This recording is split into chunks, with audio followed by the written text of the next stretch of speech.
வணக்கம். அம்மாச்சி வைத்தியம். இன்று நம்ம மீதமுள்ள சாதத்தை ஒன்று தூக்கி போட்டுருவோம், இல்லைன்னா கழனி பானையில் போட்டுருவோம், இல்லையா பழைய சோறு போட்டுருவோம், அப்புறம் அதை நாய்க்கு போட்டுருவோம். இதுதான் நடக்கும்.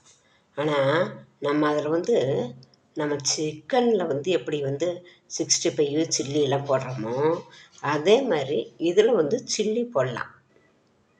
அது எப்படின்னு பார்ப்போம். அதற்கு முன்னாடி நீங்கள் என்ன பண்ணணும்? லைக் பண்ணணும், ஷேர் பண்ணணும், சப்ஸ்கிரைப் பண்ணணும். வாங்க வீடியோக்குள்ள போகலாமா? சாதத்தை நல்லா பழைய சாதத்தை எடுத்து மிக்சியில் போட்டு அடிச்சிடுங்க. அடித்து நல்லா கெட்டியாகவே அடிச்சுக்கோங்க. அடிச்சுட்டு கொஞ்சம் தண்ணி தெளிச்சுக்கோங்க, ஏன்னா பிடிச்சிக்கிட்டு வராது. அதில் பச்சரிசி மாவோ புழுங்கரிசி மாவோ கொஞ்சம் போட்டு அதை பிசைஞ்சிடணும். நீங்கள் சாதம் 1 கப் வச்சா அதில் ஒரு 1/4 பங்கு அரிசி மாவு போட்டுக்கோங்க. போட்டு அதை பிசைஞ்சுக்குங்க. உங்கள் சில்லி கலர் வேணும்னாக்கா சில்லி பவுடர் கொஞ்சம் ஒரு 1/4 வாசி போட்டுக்கோங்க. இஞ்சி பூண்டு பேஸ்ட்டு கொஞ்சம் போட்டுக்கோங்க.